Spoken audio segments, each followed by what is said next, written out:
한국 기독교의 큰 기둥이셨던 손양원 목사님을 우리 교우분들은 익히 아실 것입니다. 독립운동가로 활동도 하셨죠. 그리고 아시는 바와 같이 공산당원에게 두 아들을 이르셨어요. 그런데 그 아들을 죽인 죽인 사람을 양아들로 삼았죠.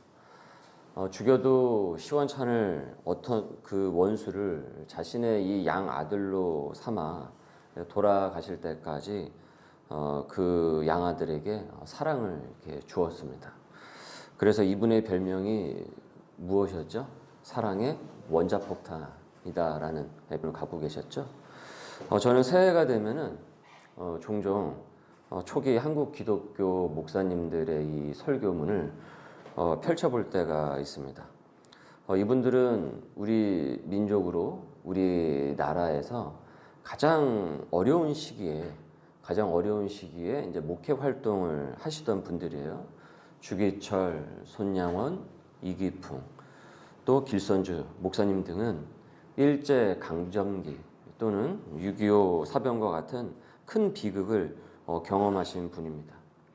외국 거권 설교자로는 히틀러의 그 폭정에 항거하던 디트리 본 회퍼 목사님도 있어요. 그래서 그분의 설교집을 종종 볼 때가 있어요. 이 새해 무렵에. 이분들은 그 이런 어려운 시기에 무엇을 전하셨을까? 이렇게 혼란스러운 상황에서 어떻게 자기의 이 내면 세계를 다스렸을까? 자기와의 싸움을 어떻게 했을까? 성도들에게 어떤 메시지를 전했을까? 이것을 제가 새해에 종종 이분들의 설교집을 펼쳐보면서 묵상하는 그런 기간을 갖습니다. 그분들의 설교 말씀을 읽고 이렇게 묵상을 하다 보면은 풍랑과 같던 막 저의 마음이 고요함을 넘어서 잔잔한 그 은혜의 강가로 변하는 경험을 하기도 해요. 당시 손양원 목사님께서 그 일제강점기 그리고 6.25 사변 속에서 얼마나 많은 이 고통과 이 수욕이 있었겠습니까? 세상이 무너지는 경험을 한 것이죠. 그 와중에 사랑하는 두 아들을 잃었어요. 한 아들을 잃은 것이 아니라 두 아들을 잃었어요. 살인자를 양자로 삼은 것은 우리에게 너무나도 불가능한 영역처럼 보인단 말이죠. 보통 이런 일을 당하면은 사람은 대부분의 경우 미쳐버립니다. 제대로 된 정신을 갖고 살아갈 수가 없어요. 별것도 아닌 이 사소한 것 하나 때문에 뭐 죽이네 살리네 죽였다가 살렸다가 하는 그런 미움과 증오가 가득한 이 세상에서 아니 어떻게 이것이 가능할 수가 있겠어요. 두 아들이 죽었다라는 소식을 듣고 손양원 목사님도 이불을 뒤집어 쓰고 펑펑 울면서 하나님 해도 너무하십니다 라고 울고 불면서 외치셨다라고 해요. 그러니까 그분도 죽을 것 같은 고통이었던 것이죠. 그런데 이것이 어떻게 가능했을까? 저는 이분의 설교문에서 그 답을 찾을 수 있다고 봅니다. 1948년 1월 18일 새해 무렵에 손양원 목사님은 교우들에게 이렇게 설교를 했습니다. 이것은 위의 것이요 장래의 것이요 영적입니다. 여호와의 율법을 즐거이 묵상하십시오. 기독교는 위에서 내려온 계시의 종교입니다. 기독교는 육의 것이 아니요 세상의 것이 아닙니다. 고로 여호와의 율법을 즐거워합니다. 기독자, 중생자, 영적 인간은 자발적으로 여호와의 율법을 주야로 즐거워하며 묵상합니다. 영으로 난 사람은 기도하지 않고는 못 삽니다. 여호와의 율법을 묵상하지 아니하고는 견디지 못하는 것입니다. 이런 행함은 억지가 아니라 자발적인 것입니다. 부절, 끊이지 않고 계속돼. 부절의 의미이죠. 일할 때나 쉴 때나 바쁠 때나 언제든지 아침부터 저녁까지 주야로 하십시오. 새김질하십시오. 묵상하십시오. 육인지 영인지 구별하십시오. 소화하고 묵상하십시오. 세상입니까? 천당입니까? 세상에 속한 것인지 하늘에 속한 것인지 구별하라라는 것이죠. 다른 것에 답이 있지 않았어요. 매일 주야로 낮과 밤으로 매일 일상에서 하나님을 묵상하는 그분의 그 일상의 그 생활에서 그 답이 깊이 배어 있었음을 우리는 알게 됩니다. 그 일상이 혼란스러운 세상에서, 혼란스러운 나라의 전국의 현상에서도, 시국 가운데서도 정신을 또렷이 차리게 해주었다라는 것이죠. 이 민족이 어떻게 나아가야 하는지 명료한 그 하나님 중심적 삶을 지탱해 주었다라는 것입니다. 두 아들을 잃는 그 고통 속에서 미치지 않고 자기 아들 독생자인 이 예수님을 내어주신 그 하나님의 사랑을 자신의 삶으로 적극적으로 실천을 하셨어요. 그러나 그 실천은 그분도 매우 고통스럽고 어려운 일이었다라는 거죠. 위의 것이요 장래의 것이요, 위의 것이요 장래의 것이요, 영적인 것을 매일 주야로 낮과 밤으로 아침 저녁 묵상했던 것이 그분의 내면 세계를 지탱하는 비기였던 것입니다. 여담으로 그 양자가 된 분은 애석하게도 48세라는 젊은 나이에 유명을 달리했습니다. 그분에게는 이제 아들이 있었는데 이분이 훗날 목회자가 돼요. 아들이. 그분 성함이 안경선 목사님입니다. 손영환 목사님의 이제 양손자가 이제 되는 셈인 거죠. 그 전라남도 여수에 가면 우리 교우분들도 혹시 거기 가보신 분들이 계실지 모르겠는데 여수에 가면 손양원 순교 기념관이 있어요. 아주 그렇게 잘 만들어 놨습니다. 그분이 그 양손자가 되는 안경성 목사님이 그곳의 초대 관장으로 이분이 거기서 사역을 하시게 돼요. 이후에 정부의 이 보건복지부 그 장관을 통해서 아프리카 이 부룬디에서 한센병 환자 사역으로 교회 파송을 받아서 선교 사역을 하게 됩니다. 손양원 목사님이 당시의 주요 사역이 한센병 환자들을 대상으로 한 사역이셨어요. 그런데 그 양손자가 되는 안견성 목사님이 아프리카, 우리는 잘 익히 알지도 못하는 그 부룬디라는 나라에 가서 그곳에 있는 한센병 환자를 위한 사역을 하셨다는 것이죠. 그런데 그것이 당시에 보건복지부 장관을 통해서 외교적인 차원에서 이 일이 이루어졌다는 거예요. 놀랍지 않습니까? 순천시청과 순천시 교회들이 주관한 한 행사에서 이렇게 얘기를 했어요. 발제를 통해서 여기를 보시면은 손양원 목사님과 그의 두 아들 동인, 동신 형제의 순교는 우리나라 역사의 큰 자산이다라고 했습니다. 더하여서 이 삼부자의 삶은 좌파 우파 사상의 갈등의 결과가 아니고 신앙을 중심으로 한 싸움의 결과였다라고 발제를 했습니다. 그리고 이 행사에는요, 손양원 목사님의 친딸인 손동희 권사님, 그리고 친아들인 손동길 목사님도 그 행사에 참석을 하셨어요. 새해 주신 오늘, 우리 교회에 주신 오늘 시편의 말씀은 주의 법이 나의 즐거움이 되지 않았다고 한다면은 내가 나에게 찾아온 이 고난 때문에 나는 멸망했을 것입니다. 나는 망했을 것입니다. 라고 고백합니다. 시편의 기자는 생각이 혼란스럽고 고난도 많은 이 세상에서 언제든지 자신의 내면 세계는 언제든지 어떤 고난 앞에서 고생 앞에서 무너질 수밖에 없는 연약한 존재라는 것을 인정을 하고 있어요.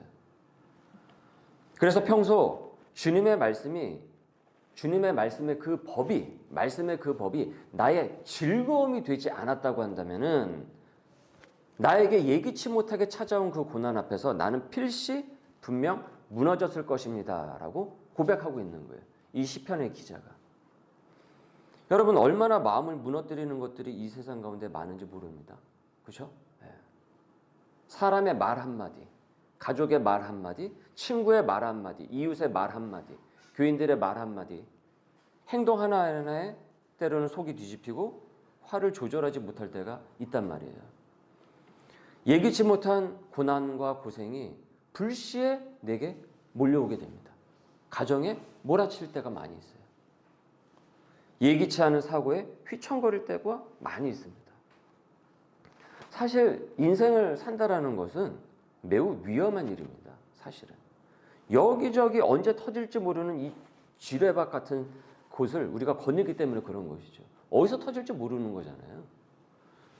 하나님께서 아담과 하와의 그 범죄 이후에 에덴 동산 밖에서의 삶은 가시덤불과 엉겅퀴를 주는 삶이 될 것이다 라고 경고를 하셨습니다. 우리는 에덴 동산 안에서 사는 삶이 아니라 에덴 동산 밖에서의 삶이죠. 가시덤불과 엉겅퀴가 많은 곳에서 우리는 살아가는 것이라는 거예요. 그러니까 사는 것은 어떻습니까? 아주 고되고 힘들다라는 것을 창세기의 첫 시작서부터 그 얘기를 하고 있는 거예요. 예수님께서 제자들을 파송하시면서 말씀을 하셨죠. 무슨 말씀하셨습니까? 내가 너희를 어디로 보내는 것 같다고 하셨어요? 이리떼로 보내는 것 같다라고 하셨어요. 양을 늑대떼로 보내는 것 같다라고 하셨어요. 오죽하셨으면 예수님께서 그런 말씀을 제자들에게 하셨겠습니까? 파송을 하시면서. 그만큼 험난하고 고된 일이라는 것이죠. 게다가 주님의 복음을 들고 산다라는 것은. 그래서 시편 기자는 전해요. 주의 법이, 주님의 말씀의 법이 나의 즐거움이 되지 않았다고 한다면, 내 일상의 즐거움이 되지 않았다고 한다면 나는 분명히 넘어지고 망했을 것입니다. 예기치 못한 상황과 고난 앞에서. 그래서 93절입니다. 내가 주의 법도들을 영원히 잊지 아니하오니 주께서 이것들 때문에 나를 살게 하심이니이다. 주의 법이 있었기 때문에 내가 이렇게 살 수 있습니다. 그런 일을 겪어도 지옥을 살지를 않고 천국 소망을 품고 삽니다. 그 고백인 것이죠. 이런 나를 악인들은 사단은 호시탐탐 내가 무너지기를 기다리고 있다는 거예요. 마치 이 하이에나가 먹을 거 막 찾아다니시 굶주리는 하이에나가. 그러나 무너지지 않아요. 무너지지 않는다니까요. 왜 그렇습니까? 94절에 나오죠. 나는 누구의 것이니까요? 주의 것이기 때문에 그렇다라는 거예요. 내가 주의 것이기 때문에 그렇다라는 거예요. 내 인생은 나의 것 아니에요. 그건 유행가에서는 나오는 노래죠. 유행가에서는 나오는 노래죠. 그 유행가를 자꾸 들게 되면은 자아 충만으로 자꾸 가득하게 돼요. 자기 연민에 계속 쌓이게 됩니다. 왜 그렇습니까? 그 출발이 자기로부터 출발하기 때문에 그렇습니다. 그래서 여러분 유행가를 자꾸 듣는 게 좋은 게 아니에요. 한창 그냥 트로트 그냥 그 코로나 중에 난리를 치면서 트로트 하면서 난리를 치더니만 요즘은 조금 이제 줄어들기를 하더만요. 트로트 전에는 뭐가 또 난리 쳤었죠? 수액이라는 이름만을 그냥 힙합이 그냥 난리를 치지 않았습니까? 다 가사의 내용들을 보십시오. 사실 케이팝 하지만 그 가사의 내용들을 보십시오. 어디서부터 출발을 하고 있는지. 자아충만이에요. 자아충만. 근데 자아충만으로는 구원이 이룰 수 없습니다.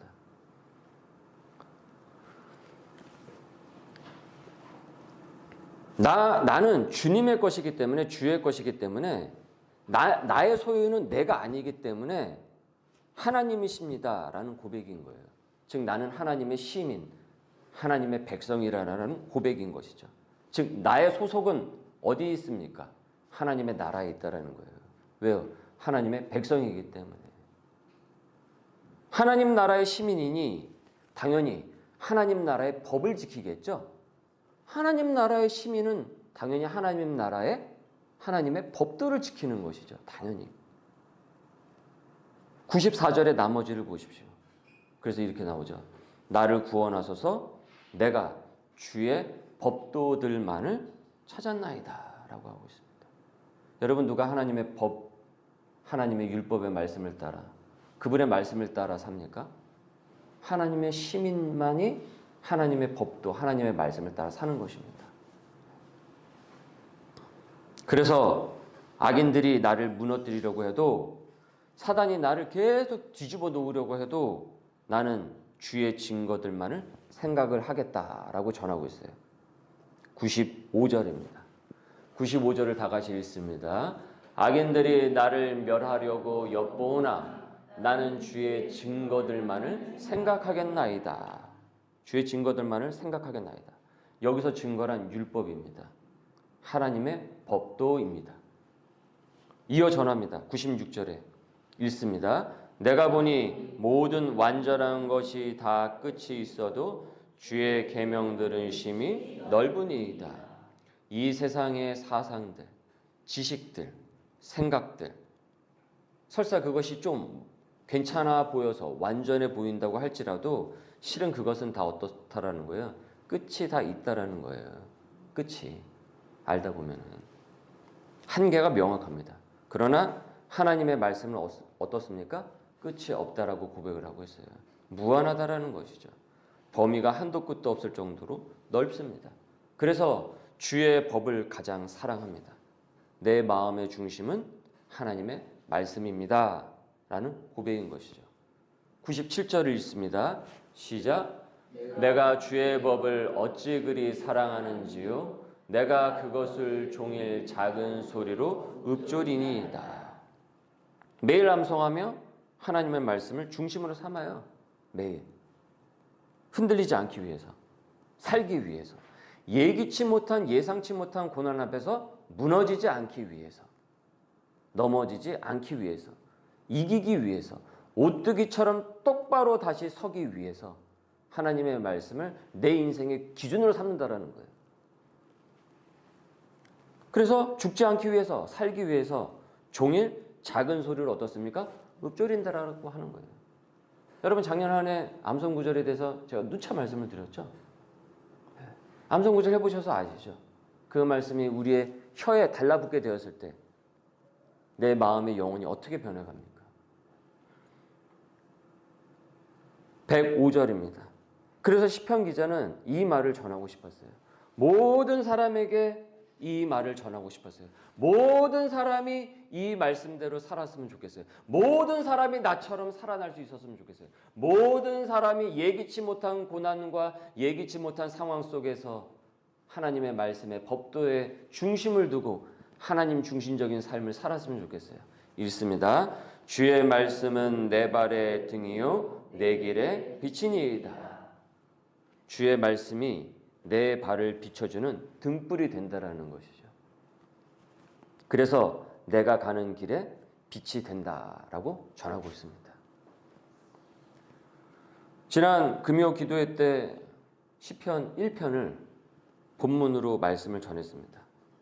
시편은 복으로 시작이 하고 있어요. 복으로 시작이 됩니다.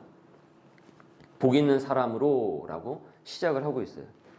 복 있는 사람은 여호와의 율법을 주야로 묵상하는 자라고 했습니다. 사람들은 복을 되게 좋아합니다. 그래서 새해 인사도 새해 복 많이 받으세요라고 인사를 하죠. 좋은 인사말이에요. 참 좋은 인사말이에요. 그러나 놓치는 지점이 있어요. 내가 복을 받을 만한 사람인가요? 내가 복을 받을 만한 사람인가? 즉 우리도 복 받을 만 해야 한다라는 것이죠. 복 받을 만 해야 한다. 내가 복 받을 만한 상태에 있지 않으면서 복 받기만을 바라는 것은 그저 뜬구름을 잡는 말의 향연일 뿐인 것입니다. 무엇도 잡히지 않습니다. 인사말이 지나지 않습니다. 그저 흘려 지나가는. 기독교는 복 있는 사람을 복 받을 만한 사람이 되라라고 전하고 있어요. 복 있는 사람을 복 받을 만한 사람이 되라라고 전하고 있어요. 그럼 누가 복 있는 사람입니까? 바로 하나님의 말씀을 주야로 묵상하는 사람이에요. 내면 세계를 하나님의 말씀으로 중심을 잡아서 질서 있게 살아가는 사람이 바로 복 있는 사람의 상태가 되는 것입니다. 그때 우리는 복 있는 사람으로 나아가게 되는 것이죠.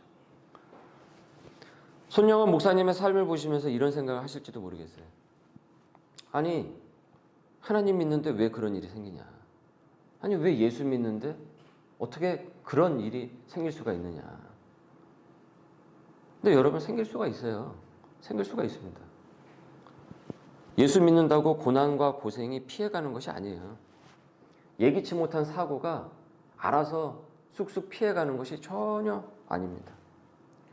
일제 강점기나 북한의 침략이나 예기치 않게 찾아온 우리 역사의 비극이죠. 그걸 누가 예상을 했습니까? 일반 민중들이 그걸 누가 대비를 했겠어요? 태어나 보니 그 시대였던 것이죠.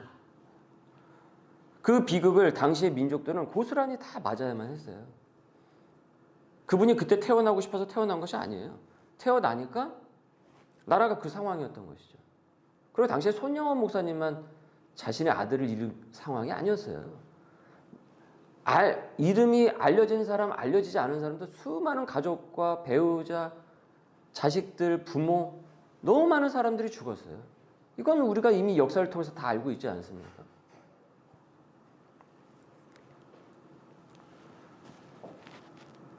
그 혼란스러운 시대에 그분은 목회자로서 부름을 받으신 거예요. 그 혼란스러운 시대에.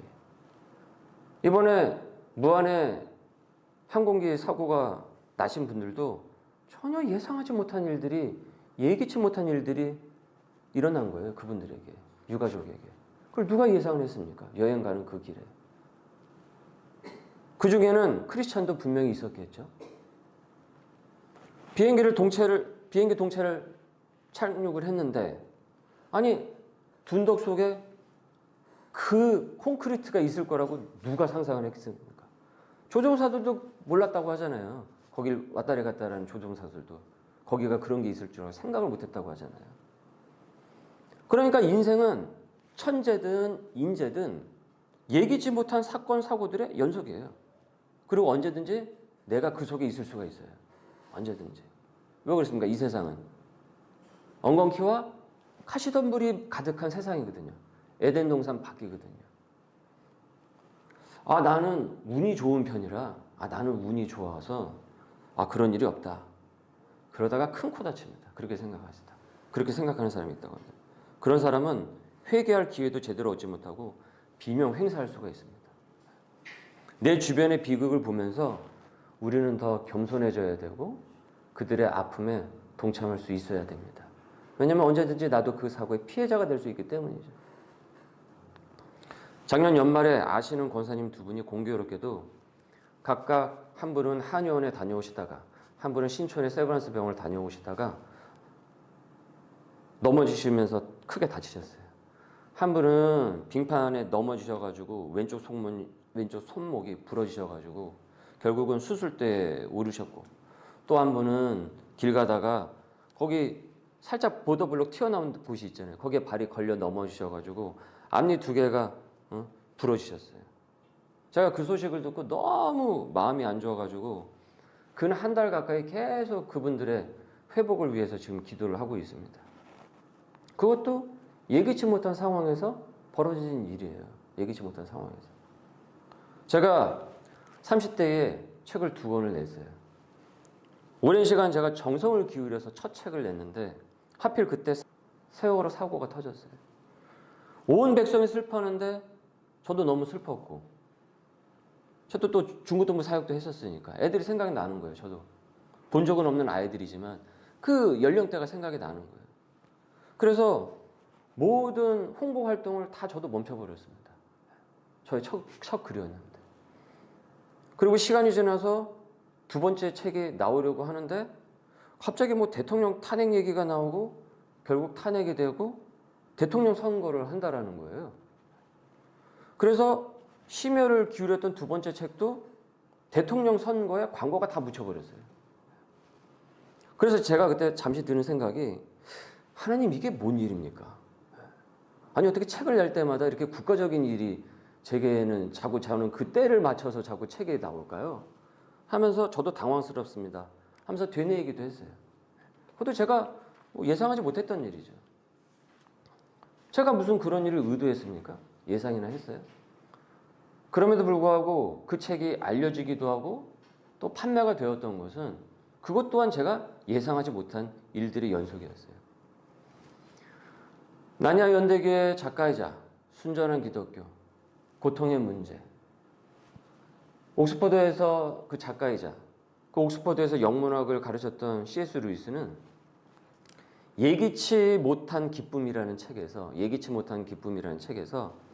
무신론자인 자신이 어떻게 하나님을 믿게 되었는가, 그 계기가 예기치 못한 상황 속에서였다라고 전하고 있어요. 예기치 못한 상황 속에서, 예기치 못한 고난 속에서 예기치 못한 구원의 은혜가 자기에게 다가왔다라는 것을 전하고 있어요. 거기서 예기치 못한 구원의 사건이 일어났다라는 거죠. 일전에 말씀을 드렸어요. 제가 6학년 때 집이 불이 났다고. 다 타버렸어요. 옆집도 다 탔습니다. 양옆집도. 그러니까 완전 우리 식구가 길바닥에 나가게 되었죠. 다행히 신상에는 누구 하나 불에 타서 다친 사람은 없었어요. 다행히도. 그럼에도 불구하고 집에 불이 다 타버렸으니까 어린 제게는 너무나도 고통스러운 시간이었어요. 그때 한 분이 저기 우리 교회라도 가자라고 해서 그 교회를 다녔어요. 그 지하에 있는 작은 교회였어요. 저희 가족이 거기서 신앙생활을 했어요. 그 불에 타고 그 이후에 그것을 회복하기까지는 아주 힘겨운 시간을 우리 가족이 지났습니다. 그리고 그 교회를 출석을 했던 것이죠. 근데 거기서 무엇을 배웠냐면, 나는 하나님의 사람이다. 나는 복 있는 사람이다. 라는 것을 그 교회에서 배운 거예요. 그리고 목회 소명을 거기서 제가 받았습니다. 예기치 못한 상황에서 복 있는 소명을 받은 것이죠. 제가 제대하고 사역한 첫 사역지가 바로 그 교회였습니다. 10년이 딱 지날 때였어요. 딱 10년이 지나고 나서 그 교회 출석한 지. 제가 거기서 20대 초반임에도 불구하고 설교 훈련을 아주 많이 받았습니다. 왜냐? 할 사람이 없었기 때문에. 그래서 할 사람이 없어서 새벽, 수요, 금요, 심지어 주일 작년 예배, 주일 오후 예배까지. 심지어 제가 부흥회도 제가 했습니다. 그때 제 나이 만 23세였습니다. 제가 그래서 부흥회는 못하겠습니다 라고 했더니 목사님 했더니, 사람이 없다, 돈도 없다, 네가 해라 해서 제가 그만하겠습니다 해서 했어요. 떠듬떠듬하는 그 설교였지만 그때 주시는 은혜가 굉장히 컸어요. 그때 당시에 그 자리에 있던 분들은 다 기억해요. 제가 잘해서 한 것이 아니고, 저 아기 때서, 그 어렸을 때서 봤던 저 아기가 자라가지고 부흥회를 인도하구나, 그 모습에 교우들이 은혜를 많이 받으셨던 것 같아요. 그 분들 중에 함께 있던 그 멤버들 중에 여러분이 재작년에 우리 교회 오셔서 여기서 함께 같이 예배를 드리고 기도를 했어요.